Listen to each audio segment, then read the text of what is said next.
cryptocurrency, the global standard, the global way of the Phoenix Pro Network token is the Happy Show!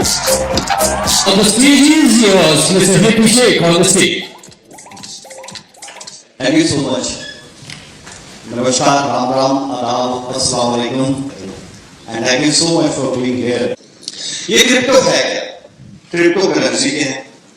देखो, सबसे पहले एक चीज समझो, सामान के बदले सामान पहले दिया जाता था। धीरे धीरे बहुत बड़ा प्रोसेस था जिसमें चमड़े के नोट आ गए, चमड़े के बाद अपना तांबे के, पीतल के, धीरे धीरे करते पेपर करेंसी आई।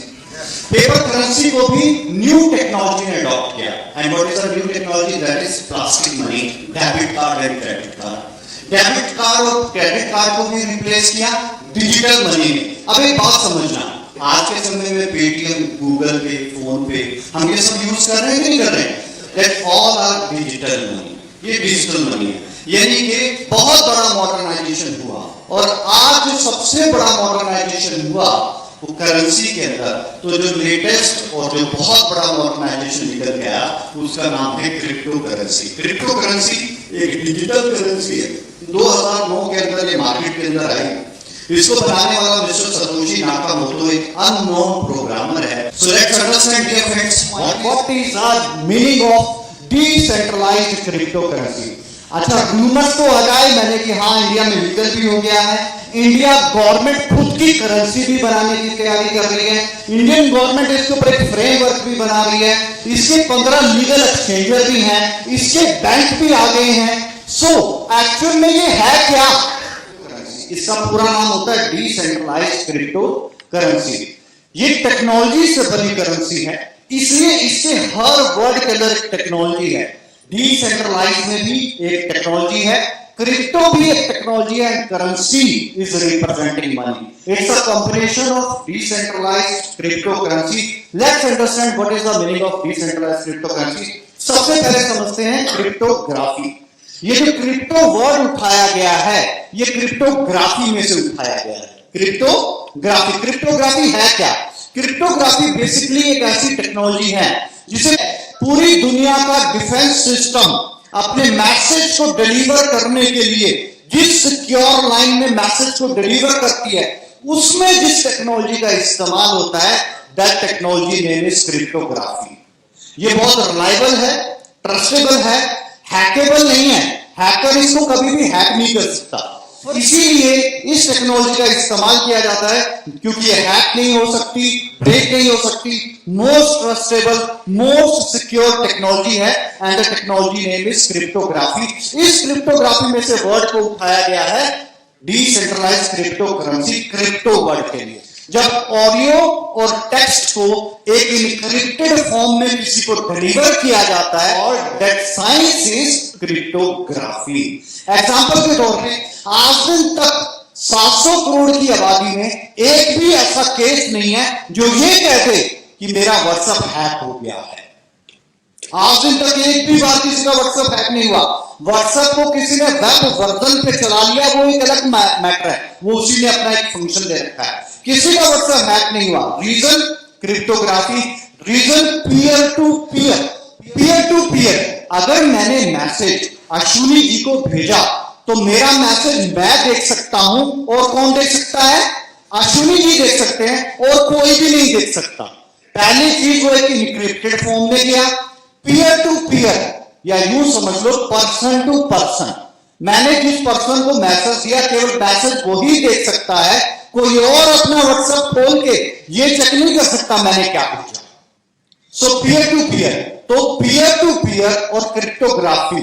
और अभी जो गवर्नमेंट ने केस किया है वो इसलिए किया है क्योंकि व्हाट्सएप अब कह रहा है कि मैं आपका डेटा सेल करूंगा। आप जो मैसेज आप भेज रहे हो वो पीयर टू पीयर नहीं रहेंगे, वो इनक्रिप्टेड फॉर्म में नहीं रहेंगे, मतलब उसको कोई भी देख सकता है। तो क्या ऐसे मैसेज हम यूज करेंगे? करेंगे क्या? नहीं।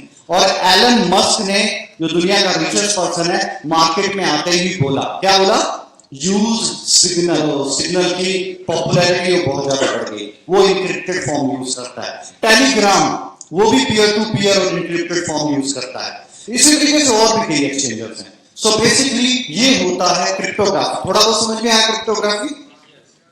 ठीक है, पीयर टू पीयर टेक्नोलॉजी का एडवांस लेवल है, that's why we are calling peer to peer, इसलिए हम पीयर टू पीयर बोलते हैं।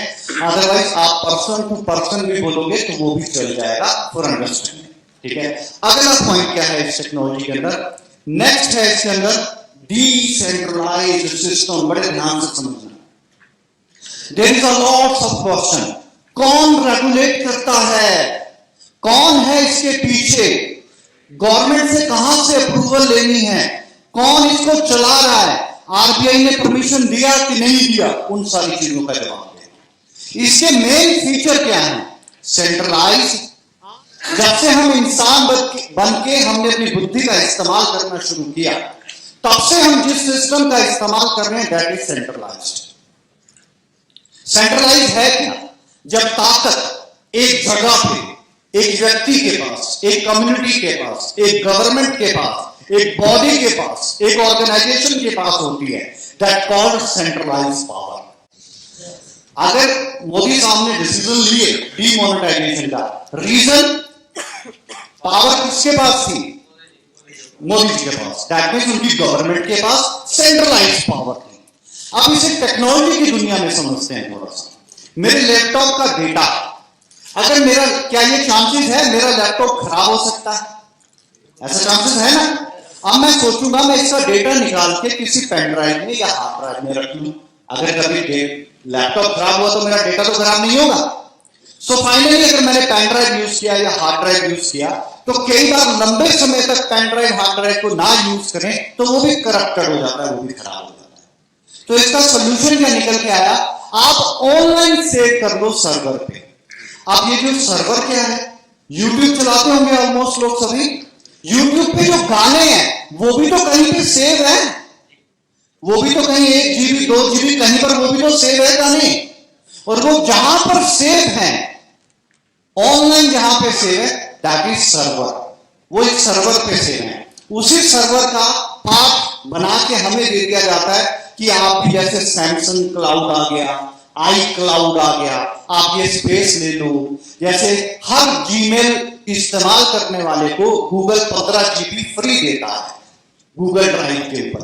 आप अपना डेटा वहां पे 15 GB तक सेव कर सकते हैं। अब मैं ये कह रहा हूं, अब ये जो एक जगह पे डेटा रखा है दैट इज सेंट्रलाइज्ड। इसे एक जगह पे ना रख के डिसेंट्रलाइज कर दो। इसको एक सर्वर पे ना रख के बिलियन ऑफ सर्वर पे सेव कर दो। कितने? बिलियन ऑफ सर्वर पे सेव कर दो। अब यहां पे डिसएडवांटेज क्या होगा बिलियन ऑफ सर्वर पे सेव करने का? एक जगह पे रखना ही बहुत मुश्किल का काम है। 50 जगह रखूंगा तो या कोई चुरा ना ले, या कोई हैक ना कर ले, सिक्योरिटी ना लूज कर ले। लेकिन अगर क्रिप्टोग्राफी लगी है तो क्या कोई डेटा निकाल सकता है? नहीं निकाल सकता। पीयर टू पीयर वैसे नहीं कोई छेड़खानी कर सकता। डिसेंट्रलाइज है, मतलब डेटा एक सर्वर पे सेव ना करके बिलियन ऑफ सर्वर पे सेव कर दिया जाए तो क्या कभी डेटा खत्म होगा? एक ही सूरत में डेटा खत्म हो सकता है, जब पूरी दुनिया में से इंटरनेट खत्म हो जाए। और इसकी पॉसिबिलिटी वैसे नहीं है, लेकिन कोरोना ने आके बहुत कुछ सिखा दिया। हम कहते हैं अगर है भी तो भी कोई दिक्कत नहीं है। जिस दिन दोबारा किसी ने इंटरनेट बना के प्लग इन किया, ये दोबारा फिर जिंदा हो गया। पेपर करेंसी को जलाया जा सकता है, खत्म किया जा सकता है। क्रिप्टो करेंसी को कभी भी जलाया नहीं जा सकता और कभी भी खत्म नहीं किया जा सकता। ये एडवांस वर्जन है करेंसी का, क्योंकि पूरा टेक्नोलॉजी से बना है, राइट? सो अब ये सेंट्रलाइज्ड होता, इसको कोई रेगुलेट कर रहा होता तो ये कभी भी ग्रो ना करता। एग्जांपल देता हूं प्रैक्टिकल। 2020 के अंदर को लॉकडाउन लगा था। यहां का हो सकता है, यहां पहले लग गया 22 को लगा, 22 मार्च को।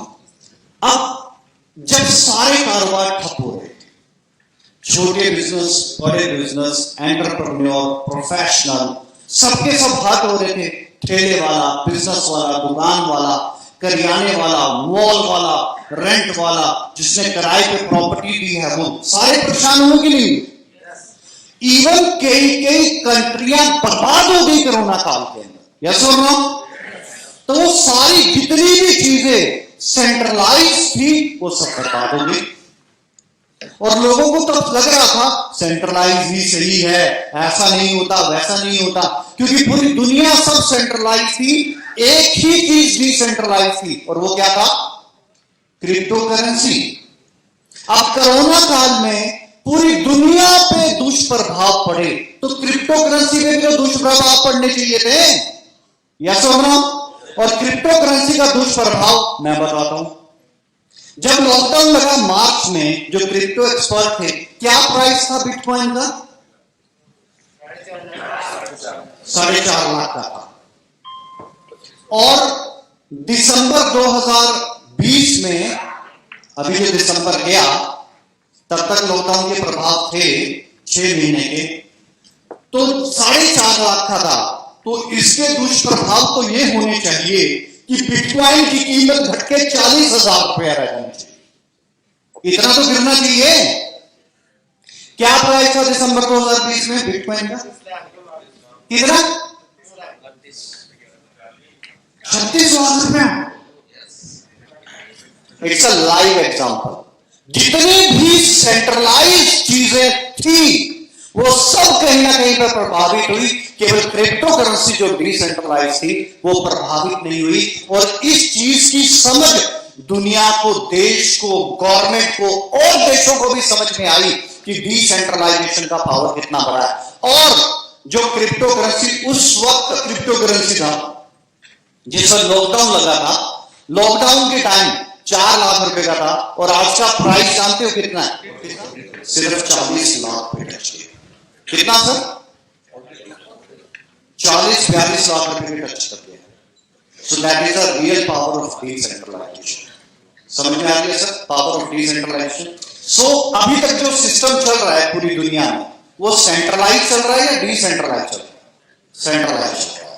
सिर्फ डिसेंट्रलाइज एक ही चीज है, और वो क्या है? Crypto currency. आज इस चार्ट को देखेंगे तो समझ में आएगा सेंट्रलाइज क्या है। ये मेन बीच में रिजर्व बैंक ऑफ इंडिया है, और ये इधर सारे बैंक है, चाहे पीएनबी, एसबीआई है, आईसीआई है, एचडीएफसी है। पावर किसके पास है? सारी अलग अलग, हर स्टेट में अलग अलग गवर्नमेंट हो जाए चाहे, लेकिन पावर किसके पास होगी? सेंट्रल गवर्नमेंट के पास होगी। तो यहां पर एक जगह पे पावर नहीं है, यहां पे कई जगह पे पावर है। अगर टेक्नोलॉजी की दुनिया में समझे तो एक जगह पे डेटा नहीं पड़ा, बिलियंस ऑफ सर्वर पे डेटा पड़ा। उस डेटा को खत्म करना एक किस्म से नामुमकिन है। अब ऐसी चीज से बनाया गया है क्रिप्टो करेंसी को। That's why they word use decentralised. समझ में आई बात? कंप्लीट डिसेंट्रलाइजेशन ही इसका मेन प्रोटोकॉल है, और इसी प्रोटोकॉल के ऊपर हमें काम करना चाहिए। सो क्रिप्टोग्राफी क्या होती है? समझ में आया क्रिप्टोग्राफी?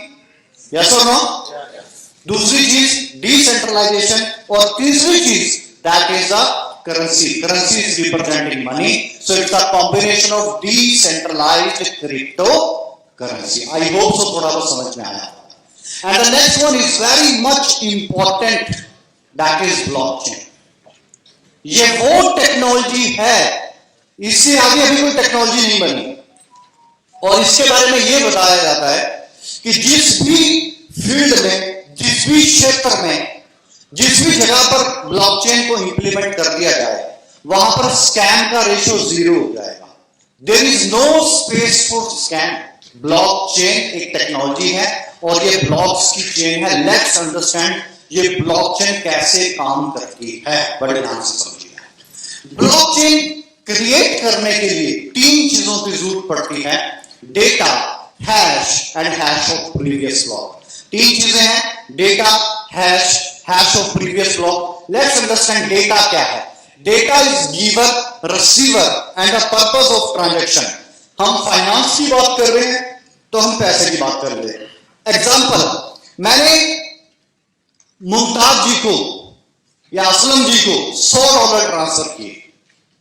अब data giver, receiver and the transaction amount. तो यहां पर गिवर कौन है? मैं हूं। मैंने असलम जी को $100 ट्रांसफर कर दिए, तो असलम जी रिसीवर हैं एंड अमाउंट ऑफ ट्रांजेक्शन कितना है? $100 है। तो डेटा कंप्लीट हुआ। अब ये अलग अलग फील्ड में कैसे होगा? एग्जांपल के तौर पर रियल एस्टेट पे अगर ब्लॉकचेन इंप्लीमेंट कर दिया जाए, मैंने 1000 स्क्वायर यार्ड प्रॉपर्टी खरीदी, आई एम द बायर, देने वाला गिवर और seller, and the purpose of transaction is property. समझ में आ रही है बात? हर डिपार्टमेंट में ब्लॉकचेन को इंप्लीमेंट किया जा सकता है, और इंडिया में किस डिपार्टमेंट में इंप्लीमेंट हुआ और किस किस में होगा वो भी सारा बताऊंगा। सो लेट्स अंडरस्टैंड ये ब्लॉकचेन है क्या। ब्लॉकचेन के लिए चाहिए data, data giver, receiver and the transaction amount, और दूसरी चीज है हैश। हैश एक यूनिक आइडेंटिफिकेशन नंबर होता है। जब भी कोई ट्रांजैक्शन होती है तो एक ट्रांजैक्शन कोड जनरेट होता है, और ब्लॉकचेन के अंदर ये जो कोड है ये अल्फा न्यूमेरिक अपर केस और लोअर केस के कॉम्बिनेशन से बनता है, और ये कभी भी मैच नहीं होता। कभी भी कोई ट्रांजैक्शन आईडी किसी के साथ मैच नहीं होता। यहां पर बताया जाता है हैश को लेके कि 700 करोड़ की दुनिया में चेहरे तो मैच कर सकते हैं, चेहरे तो मिल सकते हैं, लेकिन हमारे फिंगरप्रिंट और रेटिना कभी भी मैच नहीं करती। ऐसा ना? तो ये जो ट्रांजैक्शन है इसमें इतनी जबरदस्त टेक्नोलॉजी लगाई गई है कि कभी भी कोई हैश किसी और हैश से मैच नहीं खाता। शायद आपको ना पता हो, टेक्नोलॉजी में एक छोटा सा चेंज बहुत बड़ा रेवोल्यूशन लेके आया। और जब बैंक ट्रांजैक्शंस करते थे नेट बैंकिंग से, तो ओटीपी नहीं आता था। 2007 में सबसे पहले ओटीपी लगाया गया। क्यों? क्योंकि पेमेंट ट्रांजैक्ट होती पता ही नहीं चलता। अगर किसी के हाथ में मोबाइल लग गया या नेट बैंकिंग का पासवर्ड लग गया, वो पेमेंट अमेरिका में एक खाते से पैसे निकले, उसके बाद ओटीपी लगना शुरू हुआ, और एक ओटीपी लगने से बहुत बड़ा रेवोल्यूशन क्रिएट हो गया। सिर्फ छोटा सा चेंज बहुत बड़ा रेवोल्यूशन क्रिएट करता है। इन द सेम हैश एक यूनिक आइडेंटिफिकेशन नंबर है। And the next one is, जो तीसरी चीज है जो ब्लॉकचेन को बनाती है, that is hash of previous block. Blockchain कैसे बनती है या ब्लॉक्स की चेन कैसे बनती है, लेट्स अंडरस्टैंड। ब्लॉकचेन बनाने के लिए 3 चीजें चाहिए, data, hash and hash of previous block. Data क्या है? Giver, receiver and the purpose of transaction. And hash क्या है? Unique identification number. टेक्नोलॉजी का एडवांस वर्जन है, that's why they are using hash. And third one is hash of previous block. Blockchain के अंदर जो सबसे पहला कॉल जो ब्लॉक बनता है, जो पीछे हमको नहीं दिख रहा, मैं अभी ये स्लाइड चेंज करूंगा, ये ऊपर आ जाएगा, फिर आपको दिख जाएगा। ब्लॉकचेन में पहला block that called genesis block.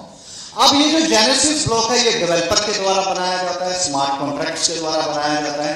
अब ये ट्रांजैक्शन समझना ब्लॉक की चेन कैसे बनती है। एग्जांपल, मैंने $100 असलम जी को भेजे, ब्लॉकचेन पे क्या इफेक्ट पड़ेगा इस चीज को समझते हैं।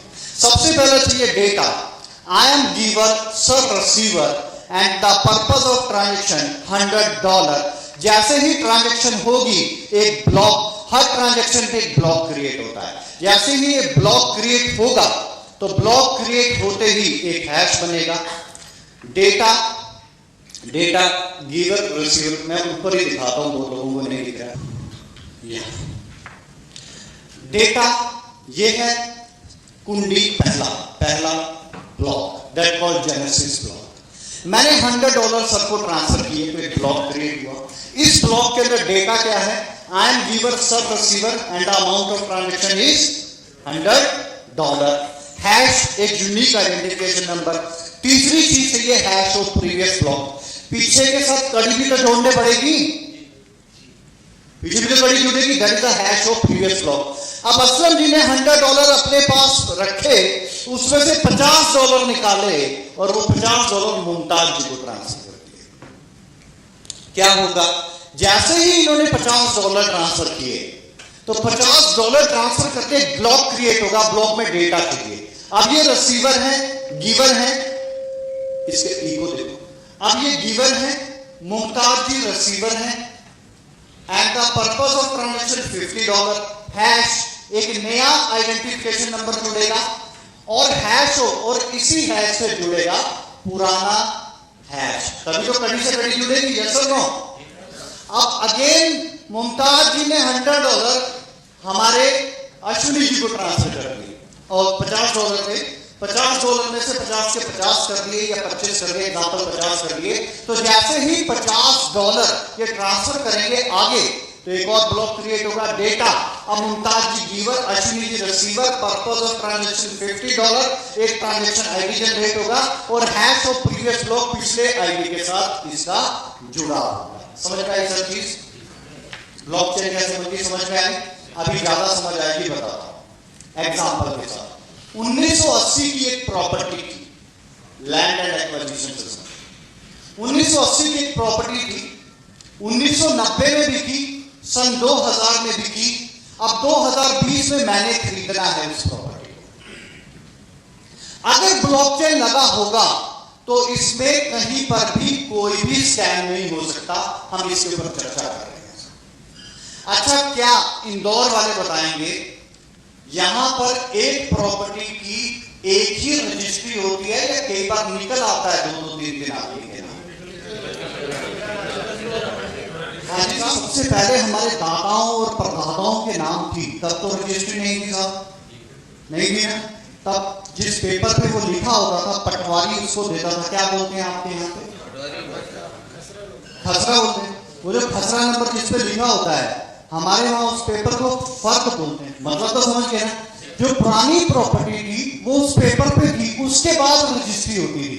वो जो पुरानी पेपर प्रॉपर्टी का जो खजाना है वही जेनेसिस ब्लॉक है। पहली बार ये प्रॉपर्टी बिकी 1980 में। अब सब ध्यान, जब ये प्रॉपर्टी बिकेगी तो डेटा बेचने वाला ये भाई था, लेने वाला मान लो मैं ही था या कोई और था, और 1 बीघा लैंड की हैश, एक यूनिक आइडेंटिफिकेशन नंबर, या यूं मानो कि जब रजिस्ट्री हुई तो रजिस्ट्री नंबर जनरेट हो गया। अब रजिस्ट्री नंबर जनरेट हो गया, अब वो रजिस्ट्री नंबर जहां से वो रजिस्ट्री हुई हैश ऑफ प्रीवियस ब्लॉक, पुरानी रजिस्ट्री से भी तो जोड़ेंगे, तभी तो कड़ी से कड़ी जुड़ेगी। अब क्या हुआ, 1 बीघा लैंड में से आधा बीघा इस पर्सन ने आगे बेच दिया। जब इसने आधा बीघा बेचा तो यहां पर डेटा ये बेचने वाला, इधर कोई खरीदने वाला, और आधा बीघा लैंड हो गई। हैश एक नया आइडेंटिफिकेशन कोड जुड़ गया, हैश ऑफ प्रीवियस ब्लॉक, पुरानी रजिस्ट्री का नंबर भी तो जोड़ेंगे, तभी तो ब्लॉक से ब्लॉक जुड़ेगा। फिर सन 2020 में अब मैंने प्रॉपर्टी खरीदनी है, तो मैं एक बार ब्लॉकचेन एक पब्लिक लेजर है, खाता है, डिजिटल खाता है ये, जिसमें दुनिया की हर ट्रांजैक्शन रजिस्टर्ड होती है। तो जब मैंने यहां पर इस प्रॉपर्टी को खरीदना है तो मैं अपने से पहले किसने खरीदी, किसने बेची, इससे पहले किसने खरीदी, किसने बेची, इसका जेनेसिस कौन था, खानदानी किसके पास थी ये प्रॉपर्टी, वो तक चेक कर सकता हूं ब्लॉकचेन के अंदर। अब एक बात को समझना, अगर मैंने ये प्रॉपर्टी खरीदी और ब्लॉकचेन लगा था तो 5 आदमी के नाम तो रजिस्ट्री हो ही नहीं सकती, क्योंकि जब भी रजिस्ट्री होगी तो रजिस्ट्री पुराने नंबर से जुड़ेगी ना। Hash of previous block, registry of previous number. और अगर वहां पर वो किसी दूसरे आदमी के नाम बोल गई तो कोई खरीदेगा, पता चल जाएगा स्कैम है। यस और नो? पता चल जाएगा ना स्कैम है। सिमिलर थिंग, सेम चीज। अब प्रॉपर्टी के अंदर अगर ब्लॉकचेन लगा दिया जाए तो 100% स्कैम रोके जा सकते हैं। अब हुआ क्या, लैंड एंड एक्विजिशन का रिकॉर्ड सबसे पहले तेलंगाना के अंदर इंप्लीमेंट किया गया। आंध्रा गवर्नमेंट के द्वारा सबसे पहले आंध्रा और तेलंगाना में इंप्लीमेंट किया गया। 2017 के अंदर ब्लॉकचेन टेक्नोलॉजी को अडॉप्ट किया गया। नतीजा ये हुआ 2020 तक पहुंचते पहुंचते 95% लैंड एंड एक्विजिशन के स्कैम खत्म हो गए। 95% वो जो 5% जुगाड़ बच गया वो भी जल्दी हो जाए। समझ में आई सब चीज? ब्लॉकचेन समझ में आई? So data, hash of previous block, 3 चीजों से ब्लॉकचेन बनता है। ऐसे ही बैंक में जाते हैं, वहां एक वैलिडेटर बैठा होता है, वैलिडेटर जो आपकी फोटो देख के बोलता है हाँ ये वही आदमी है जो पैसा निकलवाने आया है। और फिर एक साइन भी चेक करता है, ये साइन इस चेक से मिल रहे कि नहीं मिल रहे। ऐसा होता है कि नहीं होता है? उसको वैलिडेटर बोलते हैं। इस पब्लिक लेजर के अंदर भी, इस ब्लॉकचेन के अंदर भी एक वैलिडेटर होता है और वो होता है कम्युनिकेटिंग नोड। ये जो बिंदु बिंदु दिख रहे हैं ना, डॉट डॉट, ये जो डॉट डॉट हैं यही कम्युनिकेटिंग नोड होते हैं और ये सिंबल होता है ब्लॉकचेन का। तो ये जो कम्युनिकेटिंग नोड है, अब जो नियर बाय कम्युनिकेटिंग नोड है वो ट्रांजैक्शन को वैलिडेट करता है, रजिस्टर करता है और रजिस्टर करने के बाद जितनी और कम्युनिकेटिंग नोड हैं उनमें पेयर कर देता है, ब्रॉडकास्ट कर देता है। अब अगर कोई बोले मैं ब्लॉकचेन में भी चेंज कर सकता हूं, तो उसको हर कम्युनिकेटिंग नोड को चेंज करना पड़ेगा, एडिट करना पड़ेगा। अच्छा ये बताओ, अगर इसे एडिट किया जा सकता तो ये सेंट्रलाइज होता कि डिसेंट्रलाइज? सेंट्रलाइज होता। लेकिन ये क्या है? डिसेंट्रलाइज। ये एक ऐसी टेक्नोलॉजी है साहब, ताजमहल की तरह काम करती है, जिसने इसको बना के लॉक कर दिया, अब वो भी इसका कुछ नहीं कर सकता। ये मालिक भी इसके अंदर एडिफिकेशन नहीं कर सकता। अगर एडिफिकेशन कर सकता तो सेंट्रलाइज होता, लेकिन ये है क्या? समझ में आया? दूसरी चीज, अब ये जो कम्युनिकेटिंग नोड हैं, ये कम्युनिकेटिंग नोड हमें हर ट्रांजैक्शन के लिए एडिट करने पड़ेंगे। अब कितने कम्युनिकेटिंग नोड होते हैं एक ब्लॉकचेन में जिन्हें हम एडिट कर सकें? सिर्फ इतने जितने आसमान में तारे। कर लो एडिट जिसने करनी। Is there any possibility? No. जब ये वैलिडेट करता है, वैलिडेट करने के बाद ब्लॉकचेन के अंदर ब्लॉक ऐड हो जाता है और कंप्लीट ब्लॉकचेन बन जाती है। आई होप सो ब्लॉकचेन समझ में आया? यस और नो? क्रिप्टोग्राफी समझ में आया? सेंट्रलाइज क्या है, डिसेंट्रलाइज क्या है, समझ में आया?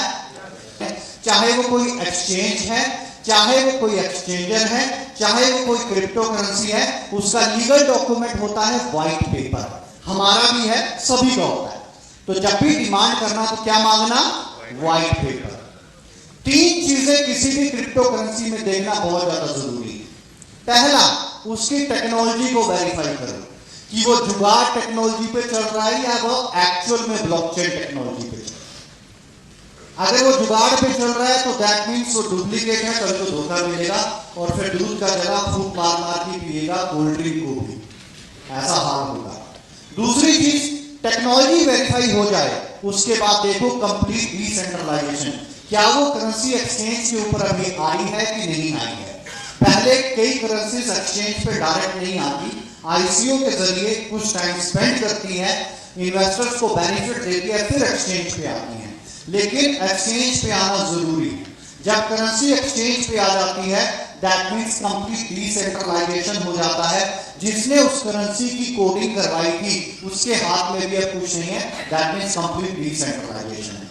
तीसरी चीज, कोई भी क्रिप्टो करेंसी बन जाती है तो उसका यूटिलाइजेशन हो रहा है कि नहीं।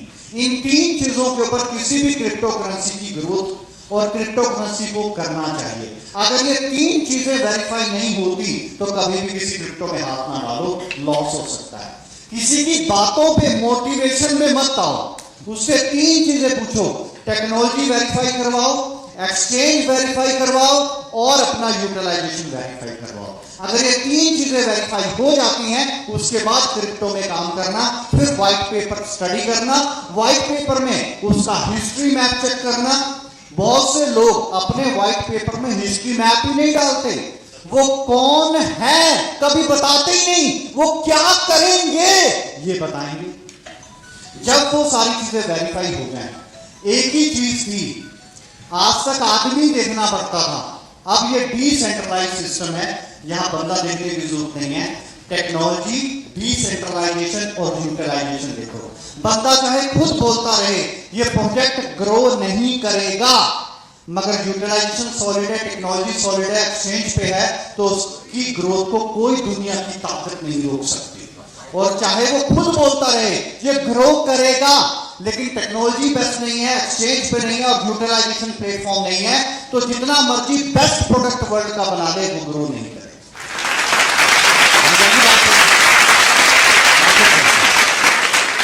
अब ये जो ट्रांजैक्शन कम्युनिकेटिंग नोट करते हैं, इतना टाइम लगता है इन ट्रांजैक्शन को बताने में। तो 20 मिनट लगा ब्लॉकचेन समझाने में, लेकिन ब्लॉकचेन में ट्रांजैक्शन होने में इतना टाइम। ये जो डॉट्स देख रहे हैं, ऑल आर ट्रांजैक्शन, पूरे वर्ल्ड वाइड ट्रांजैक्शन चल रही है। Now come to the point, Bitcoin. ये बिटकॉइन क्या बड़ा है? अच्छा, एक चीज और याद रखना, ऐसी मीटिंग्स में एक आदमी आके बिटकॉइन समझाएगा और लास्ट में अपना चिपका के चला जाएगा। सारी टेक्नोलॉजी बिटकॉइन की बताएगा, अपनी नहीं कोई भी एक्सप्लोर करेगा। और फिर किसकी गलती, हमारी है उसकी? वो जो करने आया था वो कर गया। समझ रहे ना बात को? बिटकॉइन एक क्रिप्टो करेंसी है, इसलिए समझा रहा हूं, वरना अदरवाइज अभी तक सिर्फ और सिर्फ प्रोजेक्ट ही समझा। अभी तक एलपीएनटी की भी मैंने कोई बात नहीं। सो लेट्स अंडरस्टैंड बिटकॉइन क्या है। बिटकॉइन वर्ल्ड की सबसे पहली क्रिप्टो करेंसी है। बिटकॉइन भी एक टेक्नोलॉजी से बनी करेंसी है। इसे समझते हैं क्या है। Bit is a computer. किसने सीखा? सबसे पहले लैंग्वेज सिखाई जाती कंप्यूटर की। कंप्यूटर की इनपुट लैंग्वेज और आउटपुट लैंग्वेज है 101010। यस और no? That called binary. Bit and coin is a combination of Bitcoin. Bit is the smallest unit of technology. Bit is basically smallest unit of technology. First जो 10 है उसको bit कहते हैं, then 1010 को nibble कहते हैं, then KB, then MB, और MB के बाद GB, that is a gigabyte, जैसे हम कहते हैं 2 GB data, 10 GB data, then TB, terabyte. 1 terabyte में 999 GB होते हैं। समझ में आ गया सर बात? So bit is the smallest unit of technology and coin is representing money, पैसा। So it is a combination of technology and currency that called bitcoin. So bitcoin के बारे में सबको लोगों को भी थोड़ा वो नाम सुना है, कईयों ने अधूरा सुना है। कई लोग ये पूछते हैं इसका रेट क्यों बढ़ रहा है, हमें तो ये धोखा ही लगता है, छलावा ही लगता है। चलो अंडरस्टैंड करते हैं ये क्रिप्टो करेंसी में बिटकॉइन का रेट क्यों बढ़ रहा है। घबराना मत, आप रख लो दिल पे।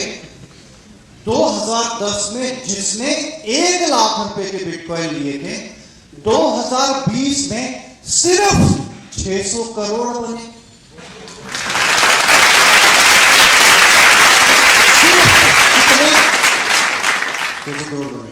क्यों प्राइस बढ़ रहा है?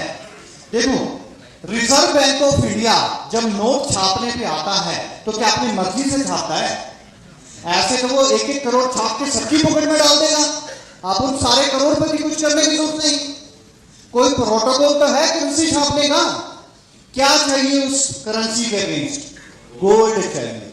जितना gold reserve bank of India के पास होगा उतनी ही वो करेंसी चाहता है। यस और नो? यही चल रहा है ना? अब समझना, क्रिप्टो में भी प्रोटोकॉल है।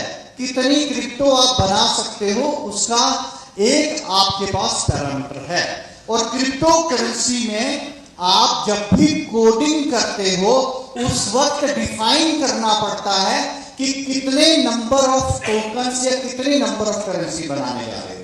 जैसे बिटकॉइन का जब बनाया गया तो इसका प्रोटोकॉल पहले दिन बनाया गया कि नंबर ऑफ बिटकॉइन टोटल बनेंगे 2 करोड़ 10 लाख। कितने?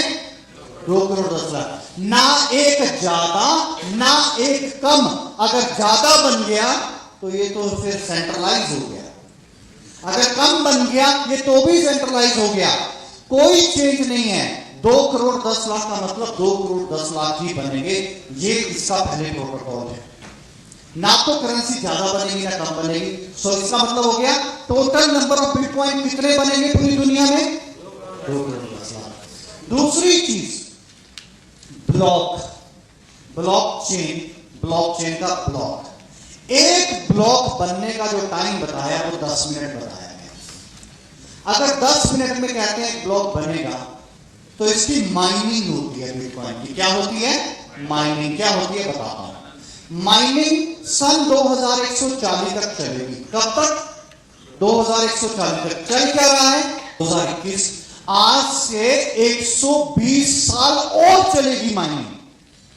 पता नहीं आप होंगे, पता नहीं मैं होऊंगा, लेकिन माइनिंग होगी। ये टेक्नोलॉजी। अब माइनिंग क्या चीज है ये समझते हैं तो ज्यादा इंटरेस्ट बनेगा। माइनिंग इलेक्ट्रॉनिक मशीनें हैं जिनको माइनर बोलते हैं और इन माइनर्स को लगाया जाता है कंप्यूटिंग पावर के साथ और कंप्यूटिंग पावर के साथ जब ये माइनर अटैच होते हैं तो इनके बीच में एक पजल होता है, उस पजल को वो सॉल्व करते हैं और ब्लॉक बनता है। जब वो सॉल्व कर देते हैं तो सॉल्व करने पे एक रिवॉर्ड मिलता है और वो रिवॉर्ड सिमिलर करेंसी में मिलता है। अगर बिटकॉइन की माइनिंग हो रही है तो रिवॉर्ड किसमें मिलेगा? बिटकॉइन। किसी और करेंसी की माइनिंग हो रही है तो किसी और करेंसी में। अब ये जो बिटकॉइन की माइनिंग है इसके लिए माइनिंग प्लांट लगाए जाते हैं। अब माइनिंग प्लांट कितने बड़े होते हैं? जितना बड़ा हमारा शहर है इतने बड़े बड़े माइनिंग प्लांट लगाए जाते हैं। अच्छा, ये तो आपको पता ही होगा कि जब भी इलेक्ट्रॉनिक मशीन में से करंट निकलता है तो हीट प्रोड्यूस होती है कि नहीं होती?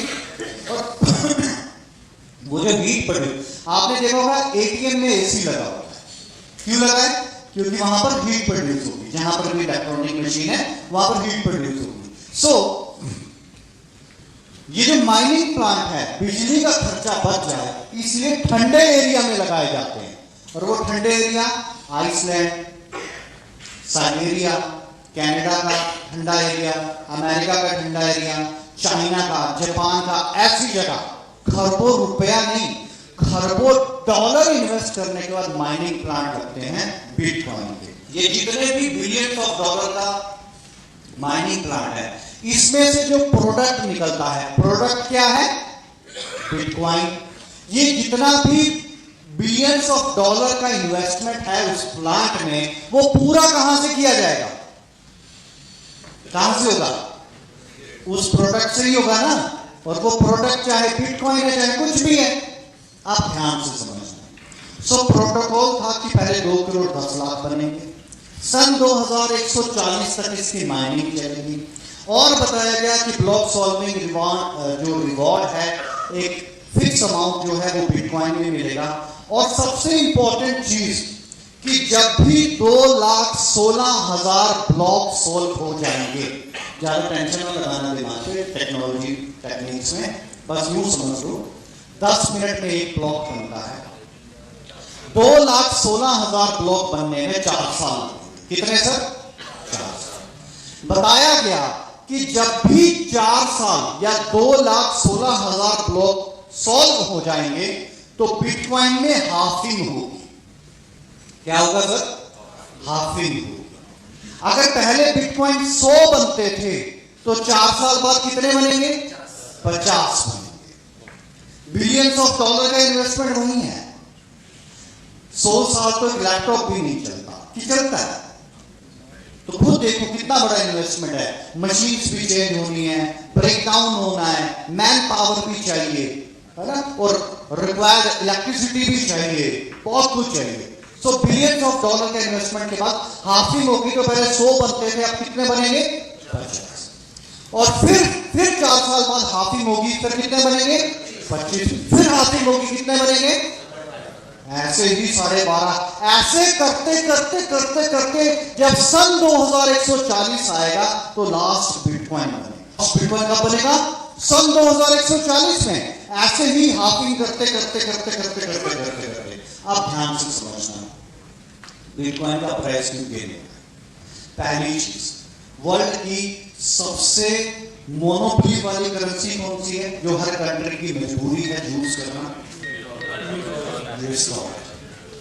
1920 में $1 का $1 था। आज $1 में अपन 75-76 रुपए के हैं। यस और नो? तो अपन बढ़े या घटे? अब यूएस डॉलर को पेयर किया पहली बार किसी करेंसी।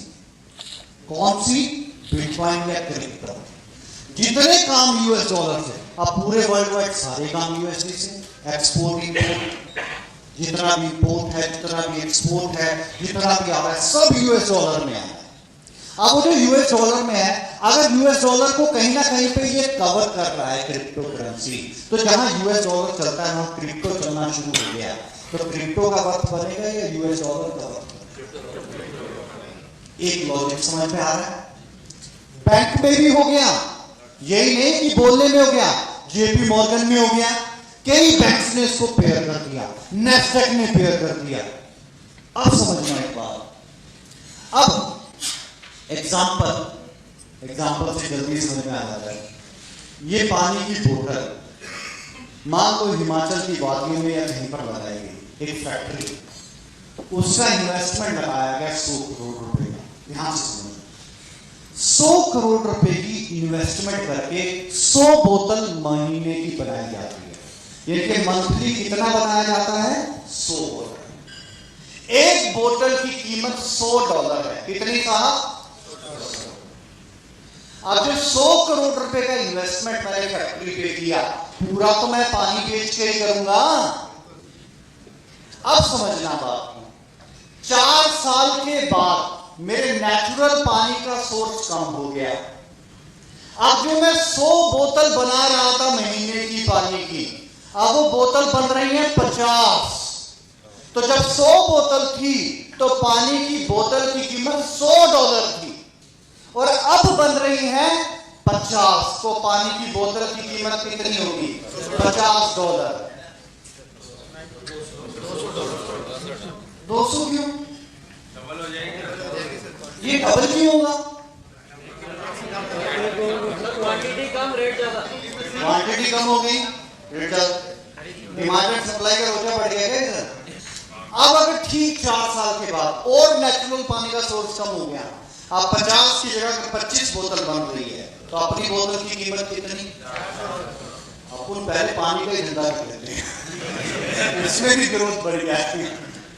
अब समझना, अब जितना बिलियंस ऑफ डॉलर का इन्वेस्टमेंट लगा के एक माइनिंग प्लांट लगाया जाता है, और वो बिलियंस ऑफ डॉलर का इन्वेस्टमेंट का जो प्रोडक्ट बनता है वो बिटकॉइन बनता है।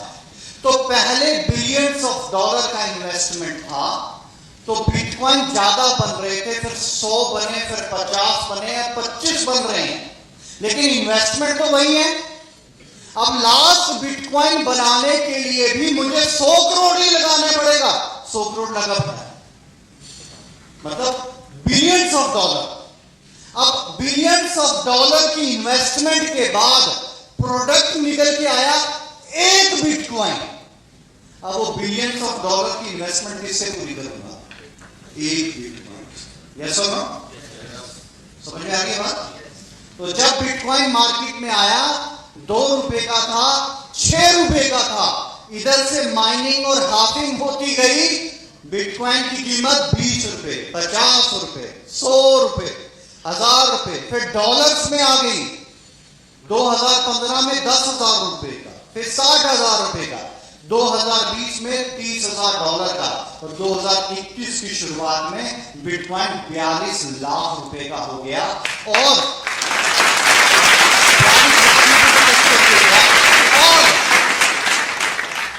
न्यूज और बिटकॉइन के ऊपर इसका प्रेडिक्शन 2028 का, 2028 में बिटकॉइन का जो प्रेडिक्शन लगाया गया है कि 1 बिटकॉइन की कीमत सिर्फ 300 करोड़ रुपए।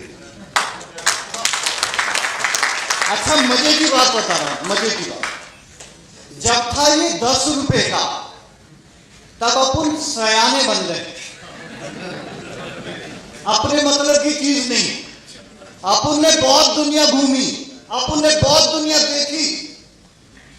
पहले था 10 रुपए का, अपन ने लिया नहीं। अब 40 लाख का, अब अपन ले नहीं सकता। 2 तरह की करेंसीज में बोला जाता है, क्वाइन है, टोकन है। क्वाइन जैसे आप एलपीएन टोकन सुनते होंगे, इन दोनों में कोई मेजर डिफरेंस नहीं है, टेक्नोलॉजी का डिफरेंस है। अगर ब्लॉकचेन अपना यूज हो रहा है तो क्वाइन है, ब्लॉकचेन के ट्रांजैक्शन के लिए किसी और का ब्लॉकचेन यूज हो रहा है तो वो टोकन है। ऐसा नहीं है कि क्वाइन ज्यादा ग्रो करता है और टोकन कम ग्रो करता है, टोकन भी क्वाइन से बहुत ज्यादा ग्रो कर सकता है। एग्जांपल देता हूं, जैसे अभी बात किया था बाइनांस का, तो बीएनबी का कितना नंबर रैंक है 8000 क्रिप्टो करेंसी में? 6 नंबर रैंक है। सही है? यस और नो? टेथर का रैंक कितना है? 3 नंबर है। टेथर 3 नंबर पे आता है। यानी कि और ये दोनों कैथर और BNB ये ERC20 है, सिमिलर हमारी भी टेक्नोलॉजी वही है। सबसे पहले मैंने क्या बोला क्रिप्टो में देखने के लिए, टेक्नोलॉजी को वेरीफाई करो, टेक्नोलॉजी क्या है। सो टेक्नोलॉजी ERC, तो टेक्नोलॉजी वेरीफाई करो। क्वाइन और टोकन में सिर्फ टेक्नोलॉजी का डिफरेंस है, इसके अलावा कुछ नहीं है, इस वजह से उसे क्वाइन बोलते हैं, उसे टोकन बोलते हैं। So these words, thank you so much dear friends. Last तक बने रहने के लिए बहुत बहुत शुक्रिया। Thank you so much.